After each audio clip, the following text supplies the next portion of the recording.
ceux qui suivent la télé nationale, vous avez dû voir qu'avant-hier seulement, j'étais à l'Assemblée nationale pour défendre un projet de loi. Et donc, la direction générale de la police technique et scientifique au Mali, qui va donc regrouper tous les embryons de police technique et scientifique que nous avons au niveau de la gendarmerie, au niveau de la police nationale, au niveau de la protection civile, et qui va être un service transversal. Parce que nous avons conscience aujourd'hui que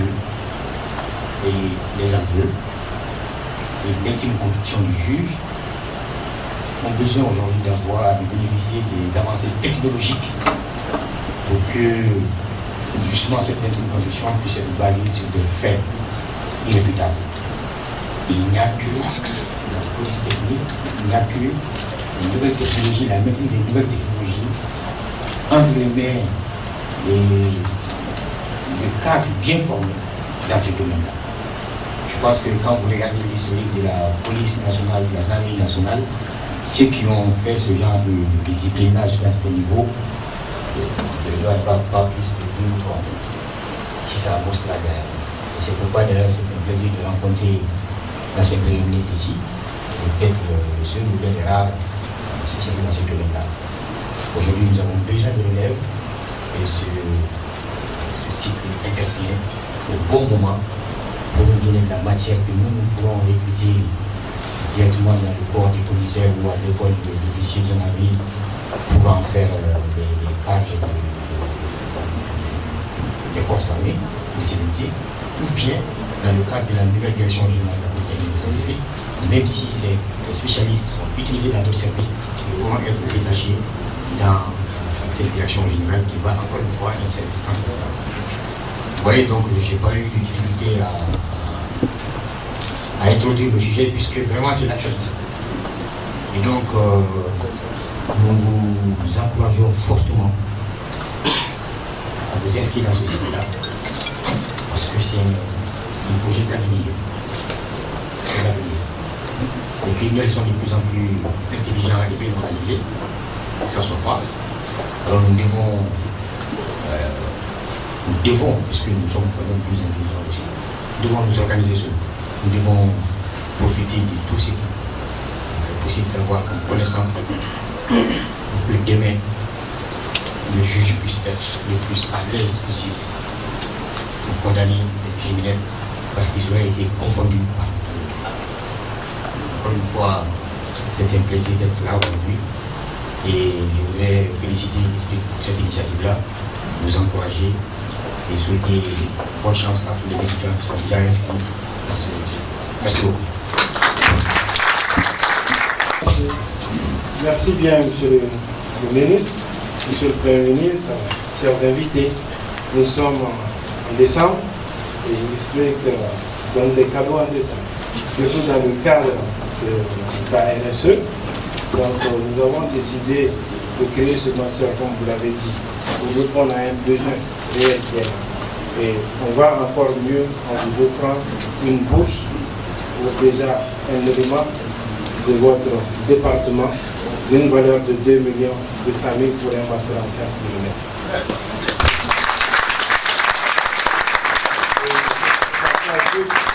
Que nous avions déjà offert au directeur général de la police nationale, qui a déjà inscrit, et on aurait fait des jaloux si elle n'avait pas une bourse pour la gendarmerie nationale. Monsieur le directeur, gendarmerie.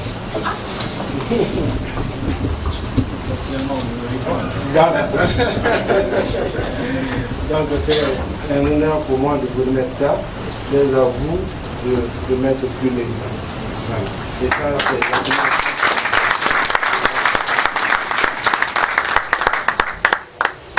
Je suis à la fois honoré de votre présence, ravi de l'accueil exceptionnel que j'ai reçu avec notre président de l'Institut des études en philologie de Paris, à l'ISPRIC. Nous savions déjà que l'ISPRIC était une école à la fois reconnue, à la fois pratique, à la fois en plein développement et faisant référence, nous nous en avons aussi eu la confirmation ce matin dans le bureau de Madame la ministre de l'Enseignement supérieur, dans l'ensemble de ces formations qui englobent notamment la diplomatie, les relations internationales et désormais la criminologie.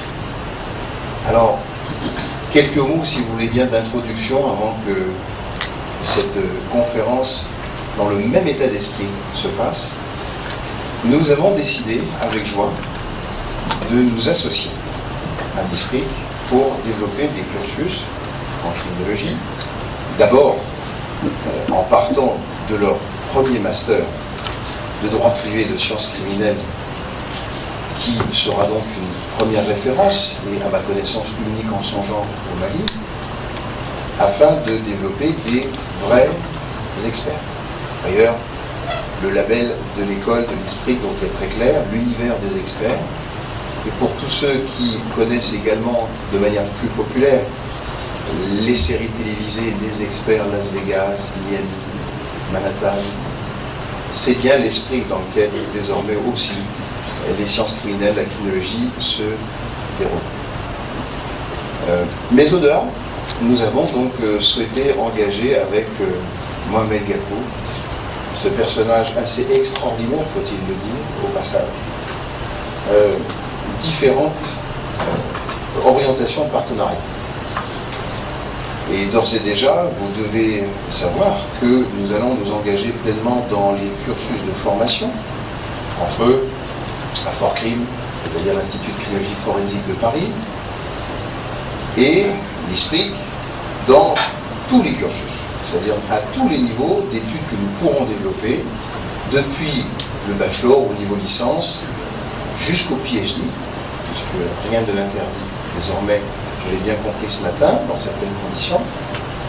Et donc, nous pourrons autant accueillir les étudiants qui démarrent les cursus dans cette passionnante matière, mais je vais y revenir aussi, extrêmement utile dans la lutte contre la criminalité actuelle, d'un point de vue international qui plus est, jusqu'au PhD, c'est-à-dire jusqu'au niveau doctoral le plus élevé, à des fins professionnelles, de recherche, mais également de partenariat ou de coopération, puisque l'ISPRIC est aussi, faut-il le rappeler, une école qui accueille de nombreux étudiants étrangers. Alors dans cet état d'esprit, je dois tout de suite insister sur la pratique. Nous sommes vraiment compris et reconnus avec le DG sur la pratique. La pratique, vous allez immédiatement comprendre ce que c'est en vous présentant dans 5 minutes, 5-10 minutes, une scène de crime. La criminologie, c'est être très concret lorsqu'on arrive sur une scène d'intervention. Une scène d'intervention, c'est quoi?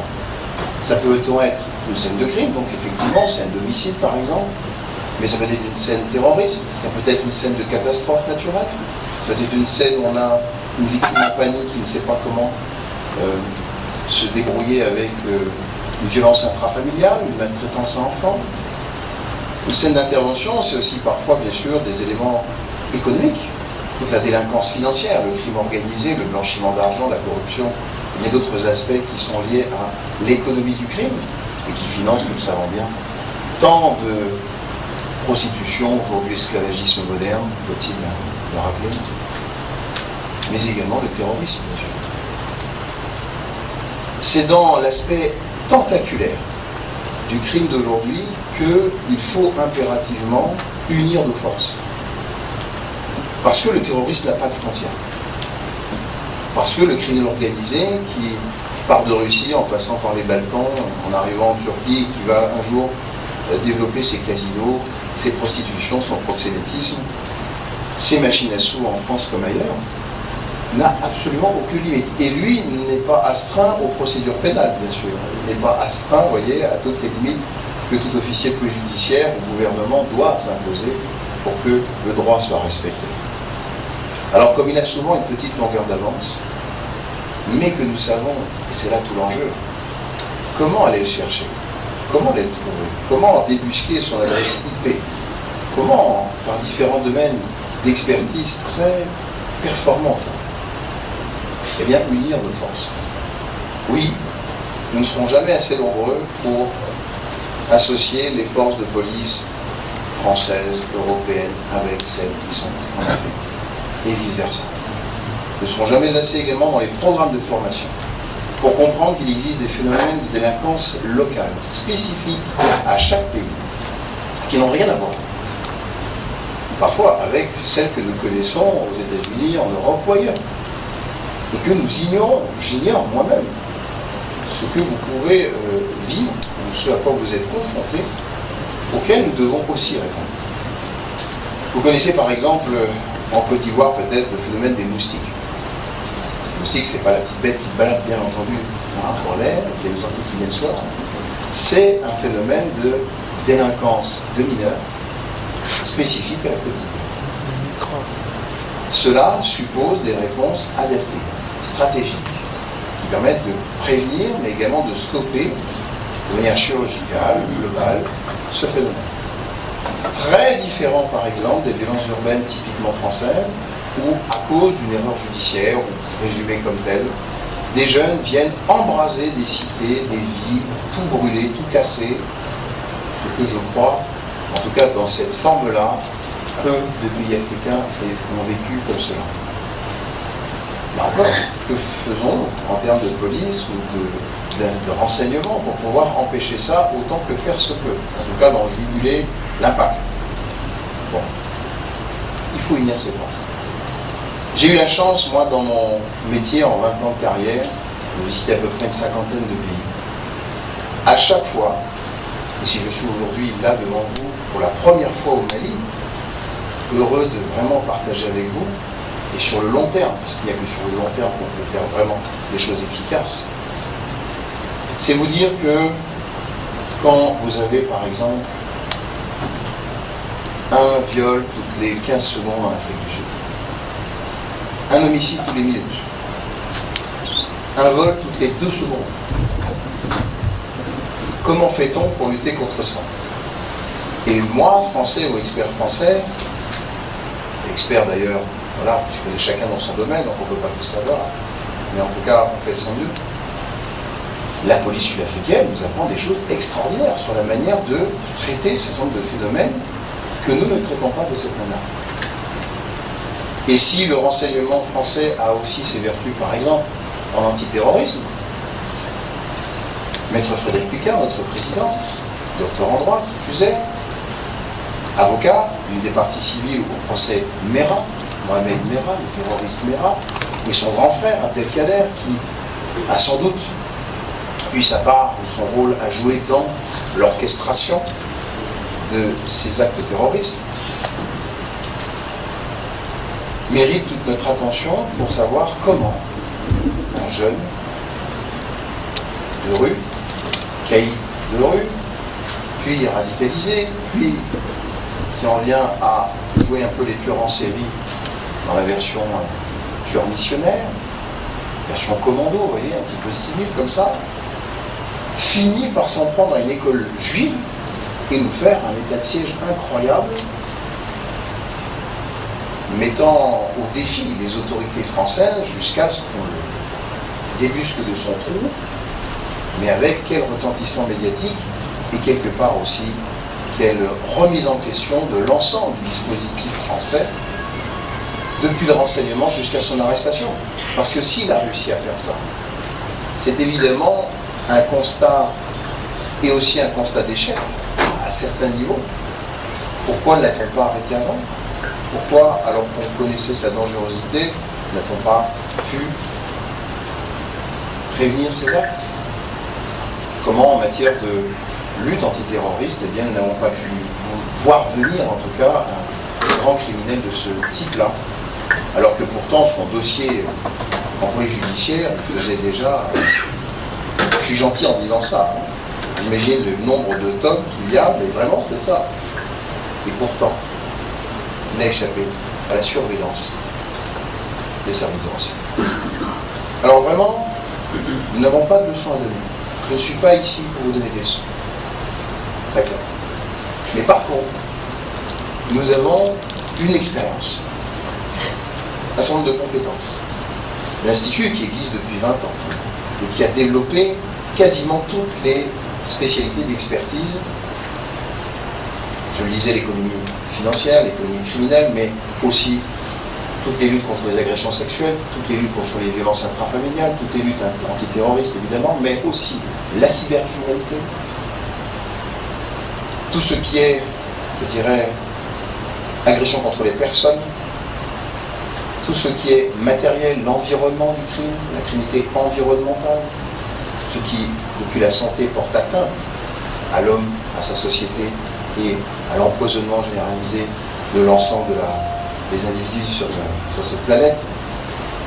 Tout y passe. Il n'y a pas quasiment une spécialité aujourd'hui que nous savons faire ou sur laquelle nous avons en tout cas des spécialistes suffisamment rodés, souvent 15-20 ans d'expérience minimum, de tous bords d'ailleurs, j'insiste, puisque là encore, la ministre de l'Enseignement supérieur ce matin soulignait avec grande pertinence à mes yeux qu'il ne devait y avoir aucune barrière entre l'enseignement public et l'enseignement privé. Il ne devait y avoir aucune barrière entre les officiers de police judiciaire et les experts indépendants. Il ne devait y avoir aucune barrière entre un savoir-faire africain et un savoir-faire en dehors de l'Afrique. Dès lors que nous avons en tout cas une crédibilité, une visibilité suffisante pour pouvoir travailler de manière déontologique et éthique ensemble.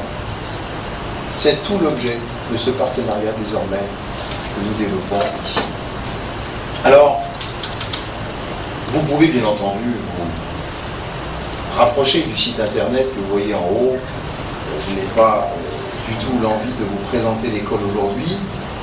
Chacun peut le faire librement. Et surtout, je ne veux pas, parce que ça n'a jamais été notre état d'esprit, y compris avec notre président en 20 ans, de jouer à l'affaire commerciale. Ça aussi, je veux le dire vraiment les yeux dans les yeux avec vous, on n'est pas ici pour faire du commerce. On est ici, de nouveau, pour partager. Et pour vous montrer surtout l'utilité que cela peut avoir, eh bien, je vais partir d'une scène de crime. Chacun d'entre vous ici va participer à l'analyse de cette scène de crime. Ce n'est pas moi qui finalement va travailler, c'est vous. Pour vous montrer que chacun peut avoir son utilité. Chacun peut avoir sa contribution. Chacun peut avoir son regard différent sur une même scène que vous avez vue, qui est une véritable scène de crime. Un mort est retrouvé sur cette scène de crime. Il va falloir analyser les photos. Il va falloir discuter des éléments que nous voyons ou, par rapport aux questions que vous pourriez me poser, eh bien, les traces et indices que nous allons exploiter. Et au final, avec quelques éléments supplémentaires de criminologie moderne, notamment les signatures comportementales, l'analyse comportementale, pas très éloigné finalement de cette série Esprit criminel pour ceux qui la connaissent bien. Nous allons montrer que la fiction peut devenir réalité. Nous allons montrer que un collectif, aujourd'hui, à l'instant T, peut vraiment apporter une plus-value dans une enquête classique. Et si votre plus-value sera évidente, alors j'ose espérer que vous pourrez vous dire que oui, que ce soit dans la police, que ce soit dans l'enseignement, que ce soit dans les services sociaux, que ce soit donc au plan médical, que ce soit au plan, je dirais, de toute forme aussi de prévention, dans tous les secteurs en fait, puisque la violence et la souffrance concernent absolument tout le monde. C'est ça la criminologie, c'est l'agressologie et la victimologie, c'est-à-dire tout ce qui concerne les agresseurs et tout ce qui concerne les victimes. Donc, toutes les personnes qui violentent et toutes les personnes qui souffrent, victimes de quelque chose. On oublie d'ailleurs souvent cet aspect victimologique, on le sous-estime. Pourtant, il n'y a pas de crime sans victime. C'est indissociable. Il n'y a pas de victime non plus sans agresseur. Donc les deux sont aussi indissociables. Et on doit rajouter un troisième élément, c'est l'environnement. Il n'y a jamais de crime sans victime dans un environnement. Et ce n'est pas n'importe quel environnement qui participe évidemment à ce qui s'est déroulé. Et encore, il faut l'analyser en sociologie, en politique criminelle, en orientation juridique et bien d'autres choses. Alors, si vous voulez bien, je vais vous prendre à partie, je vais revenir à ma place, je vais lancer les photos. Ok ? Bon, Donc ça nous aide. Après on se dit, est-ce qu'il y a des éléments sur cette photo qui seraient en rapport avec le crime? Est-ce que je vois une arme? Est-ce que je vois une arme? Non. Est-ce que je vois du sang? Non. Est-ce que je vois quelque chose qui montrerait qu'il y a par exemple une lutte entre l'auteur et sa victime qui aurait amené à ce que les objets puissent partir de gauche à droite de manière désordonnée? Non. On a plutôt l'impression finalement que ça n'a pas bougé au sens de ça a été entassé par la principale occupante des lieux et qu'on observe cela à côté ou à proximité de la scène du crime. Ouais. Bien. En tout cas, je note que ici, nous avons un élément victimologique. C'est le mode de vie de madame. C'est la manière dont elle dispose ses textiles. C'est la manière inorganisée de vivre de manière plus ou moins, passable, médiocre, pauvre, peu importe le terme que vous allez mettre, on se comprend. Et ça nous aide aussi à comprendre à peu près à qui on avait affaire. Et comment reconstituer par la suite le scénario dans lequel tel type de victime a bien pu avoir des rapports avec son criminel. La victimologie. Très fort. À tel profil de victime, tel profil de criminel. Alors vous dites une vieille dame de 70 ans qu'on vous a décrit globalement comme ça, qui est capable de disposer de manière un peu anarchique comme ça ses textiles sur son divan. Je vous lance 3 hypothèses. Vous comprenez tout de suite l'intérêt que ça a. Est-ce que vous pensez que c'est un fou qui l'a tué? Est-ce que vous pensez que c'est un policier qui l'a tué? Ou est-ce que vous pensez que c'est quelqu'un qu'elle connaissait qui l'a tué? Quelqu'un qu'elle connaissait. Première hypothèse, un fou. Tout est possible. Mais quoi? Parce que c'est un policier. Ah, policier, on se dit tout de suite, quelqu'un d'un peu plus organisé. Quelqu'un d'un peu plus militaire, un peu plus disposé, vous voyez, un peu plus carré dans la manière de faire. Et donc, est-ce que cela pourrait correspondre avec ça? Ou alors, il cherche la vulnérabilité, quelqu'un de très fragile, qui pourra facilement tuer. Parce que lui, il a un ascendant, il a une autorité, il est dépositaire, vous voyez, il a une circonstance aggravante qui lui facilitera la tâche. Ah oui, donc tout est possible quelque part, oui. Est-ce que c'est quelqu'un qui connaissait la victime? Ah oui. Pourquoi? Parce qu'on est quand même dans le domicile de la victime. Parce que je crois avoir dit tout à l'heure qu'il n'y a pas eu d'effraction. Donc la personne est rentrée ou s'est fait rentrer, vous voyez, sans qu'il y ait de vraies limites.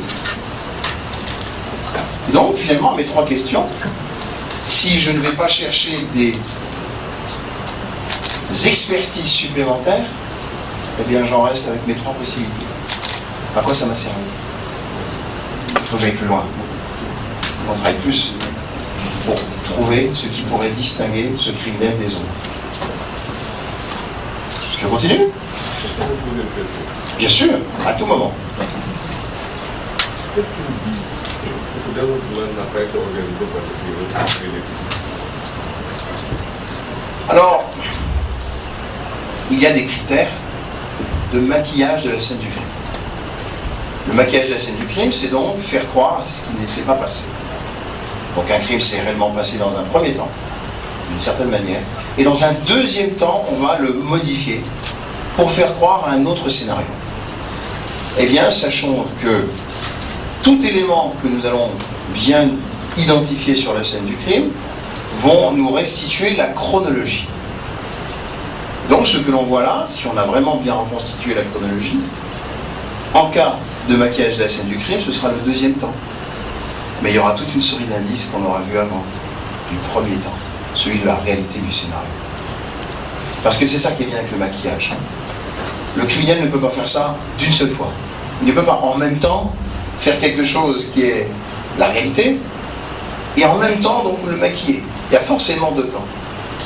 Et donc dans la reconstitution du scénario criminel, on va voir ces 2 temps et toute une série d'éléments justement contraires. Parce que bien entendu le maquillage c'est amener les enquêteurs sur une fausse piste, et en général totalement contraire à ce qui s'est réellement passé. Donc là aussi les indices seront diamétralement opposés. Voilà, ce genre de choses. Alors, revenons si vous voulez bien sur ce petit coffre en bois. Alors j'insiste, lorsqu'on arrive sur la scène du crime, on a ça. On voit tout de suite ça. C'est ce que vous avez vu en tant qu'enquêteur en arrivant sur place.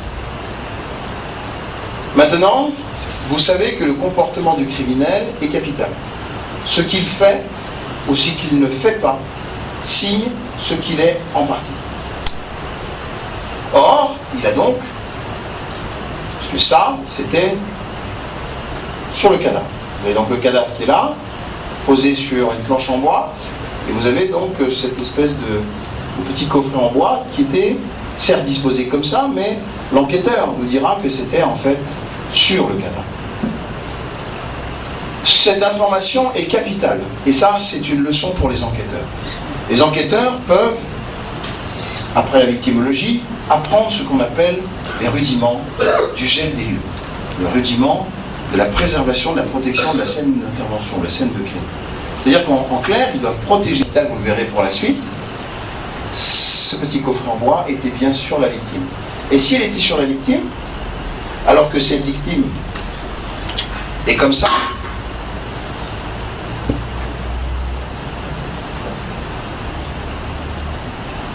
regardez-moi, vous avez donc, vous voyez, la petit coffret qui est là, debout, il faut l'imaginer qui tombe sur la victime. Alors, comment était cette victime en réalité lorsque le criminel est parti des lieux? Est-ce qu'il l'a laissé exposer ou est-ce qu'il l'a caché? Il l'a caché. Et c'est capital. Pourquoi c'est capital? En fait, vous avez toujours la même logique. Le tout et son contraire.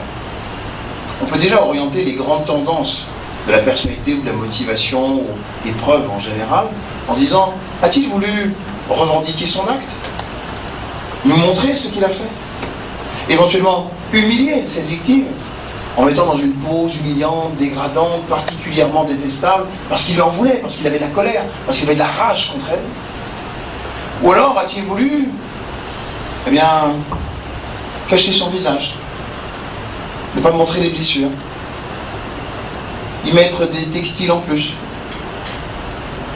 la recroqueviller, comme si elle était, vous voyez, donc dans un contenant, dans une boîte de conserve en quelque sorte.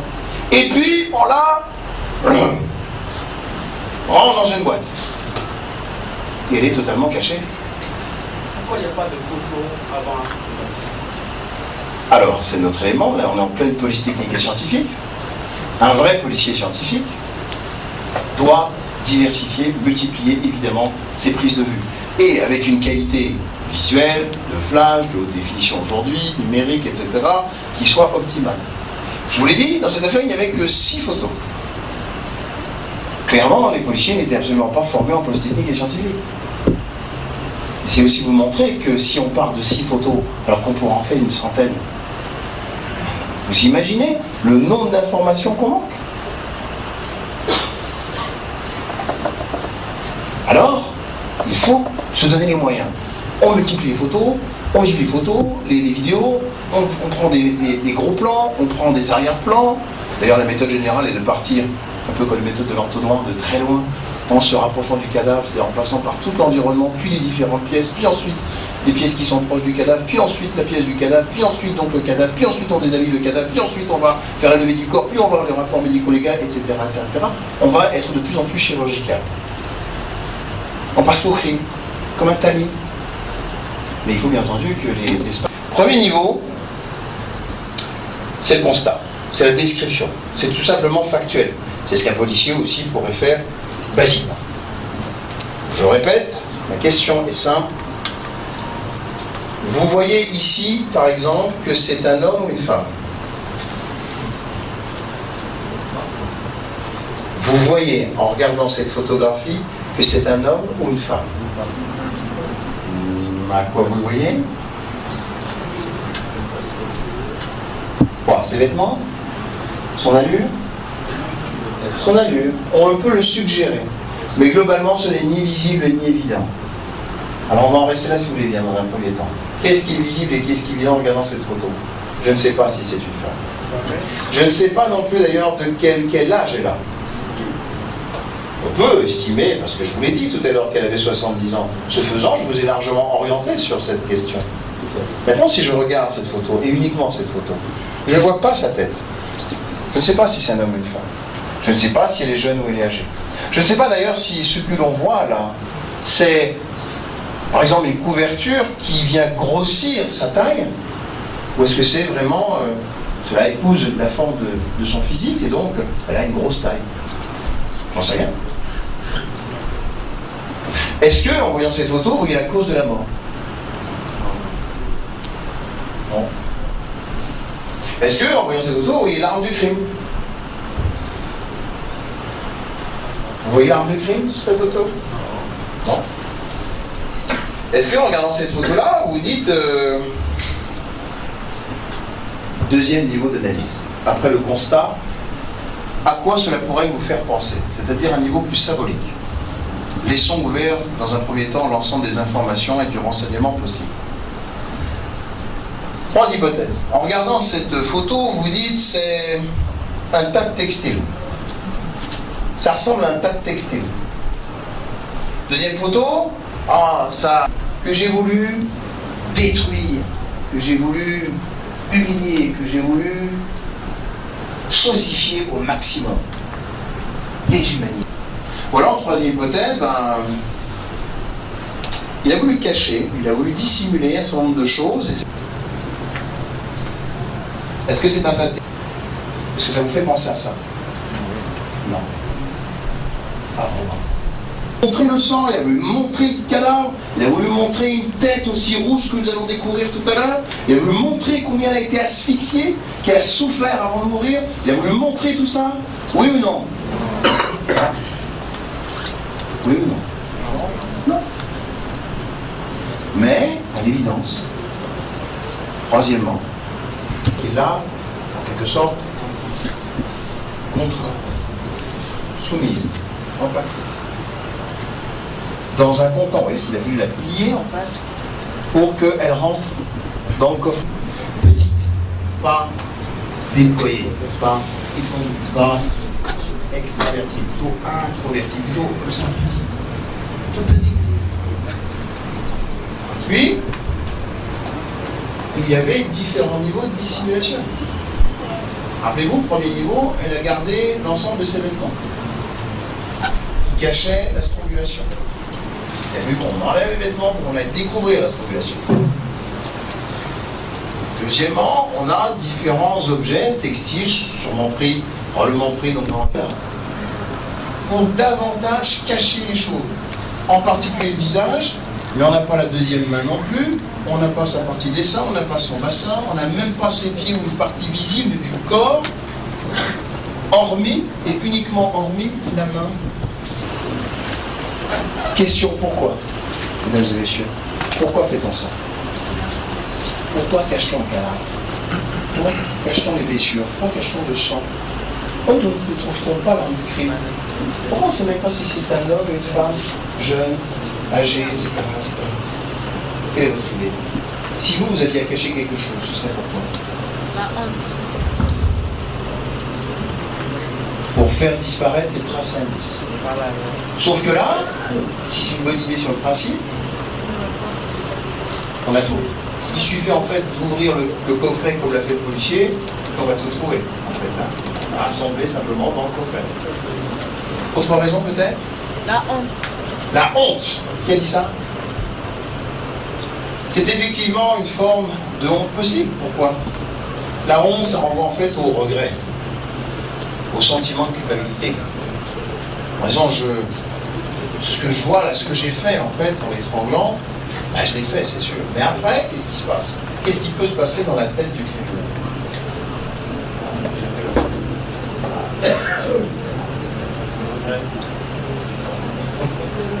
Voilà, je ne veux pas voir ce que j'ai fait. Pourquoi je ne veux pas voir ce que j'ai fait? Parce que je le regarde. Alors qu'est-ce que je fais? Je fais en sorte que cette scène de crime, ce ne soit plus une scène de crime. Je fais en sorte de cacher ce que j'ai fait pour que ça n'ait presque pas existé.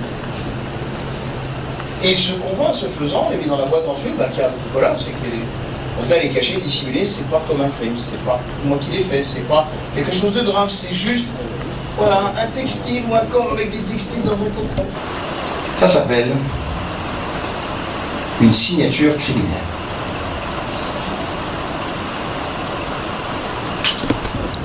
Beaucoup appris sur l'histoire réaliste en la matière. L'idée est très simple. Vous voyez que lorsque la personne est morte, je peux la laisser cachée comme je peux la laisser exposée. Mais c'est le choix du criminel d'opter pour l'un ou l'autre choix. C'est à chaque fois, lui, son intention, sa motivation qui va se concrétiser dans un comportement. Les comportements, donc je vois là. Alors, on appelle ça, de la même manière que vous écrivez votre signature, elle est unique. Et votre style, c'est votre manière, effectivement, demande à chaque fois dans des papiers officiels de signer, parce qu'il n'y aurait que vous pour signer de telle façon. Les magistrats, les gendarmes, les experts à venir. C'est donc une forme d'identification. Un comportement suffisamment spécifique peut devenir une identification. La signature manuscrite, évidemment, que nous connaissons tous plus ou moins. Mais il y a aussi, nous dit le FBI depuis 1980, un comportement suffisamment spécifique qui devient une signature criminelle. Et qu'est-ce que c'est en fait dans la vie de tous les jours pour un policier, faisons clair? C'est-à-dire un comportement qui est unique. Très simple, vous avez vu la photo tout à l'heure. Vous voyez donc comment cette vieille dame était mise dans un coffre. Vu? Non plus. Si c'est suffisamment spécifique pour que ça en devienne unique, d'où l'importance aussi de répertorier évidemment ensuite, en termes de renseignements dans l'enquête, pour avoir des points de comparaison, imaginez, pour rapprocher des affaires ou écarter des affaires. C'est aussi ça l'intérêt.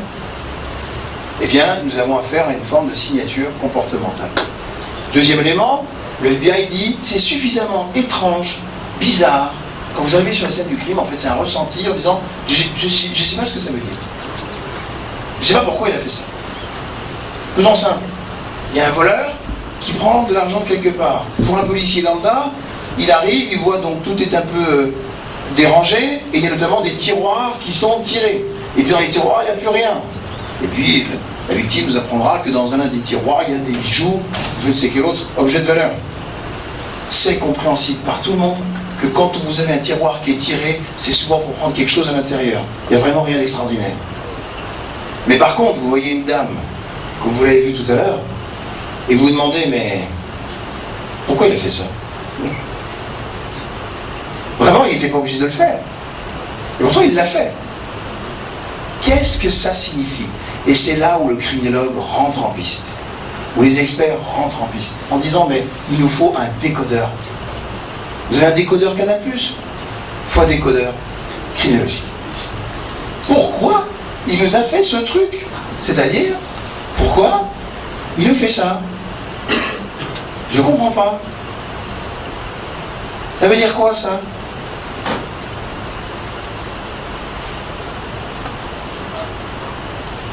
Bon, il a voulu le cacher, d'accord, mais qu'est-ce que ça veut dire? Parce qu'encore une fois, il aurait très bien pu l'étrangler, puis la laisser comme ça. Non. Pensez donc que ce même criminel a habillé ou laissé habiller ses victimes, l'a recroquevillée, l'a déplacée pour la mettre dans ce coffre, puis a remis des textiles dessus, puis on a mis quand même une certaine tonne, effectivement, pour voir qu'on voit les choses de manière générale, puis a remis le coffre totalement fermé. Il n'était pas du tout obligé de faire ça. Vous pouvez partir. Et pourtant, on en a ressenti le besoin. Nous sommes en pleine psychologie criminelle. La motivation. Voilà. Nous avons la victimologie, nous avons la police technique et scientifique, maintenant nous avons la psychologie criminelle. Pourquoi fait-il ça? Eh bien, mesdames et messieurs, le FBI nous apprend une chose très simple. Parmi tant de classifications, d'éléments intéressants sur le sujet, nous appelons ça le undoing. Qu'est-ce que le Doing. Composant de la signature criminelle, tente de défaire le crime, exprime le regret du criminel. Vous étiez bon. Acte dissimulant le crime ou repersonnalisant la victime. Alors, juste précisons ce point en 2 mots. Dissimuler, c'est juste cacher, on l'a vu, rien à dire. Mais parfois, repersonnaliser, ça va plus loin que dissimuler. Le criminel peut la mettre dans une scène où elle est confortablement installée. Comme si elle était encore vivante. Vous voyez, c'est le summum de... Le crime n'a pas lieu. Il met en scène la victime comme si le crime était absent, comme si finalement elle était dans une situation de la vie de tous les jours. Par exemple, en train de... C'est plus simple pour maquiller un petit peu, ou mettre en scène en tout cas, une personne qui ne bouge pas, qui est inconsciente, qui n'a aucune réaction, elle dort. En fait, elle est morte. Mais vous ne voyez pas qu'elle est morte. Elle est juste en train de dormir, emmitouflée dans ses draps, dans ses couvertures, dans son édredon, tout ce que vous voulez, confortablement installée. Et en plus, ça justifie que couché sous ses draps, on ne voit pas du tout les traces et indices, on ne voit pas les blessures. Vous voyez, c'est une situation de la vie courante, très réaliste, qui permet de faire les 2 choses à la fois.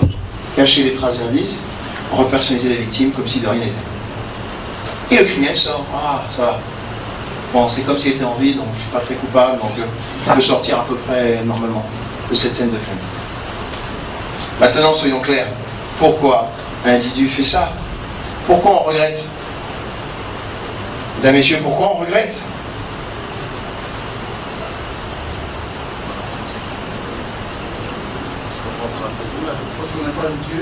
Parce que on ne voulait pas la tuer? Oui, c'est possible. C'est-à-dire qu'on est embarqué par exemple dans une passion, une colère, puis on n'arrive pas à se contrôler quelque part. Et puis donc, plus dans cette colère, pouf, même accident, hein, elle tombe, elle est morte. Et là on dit, oh là là, qu'est-ce que j'ai fait?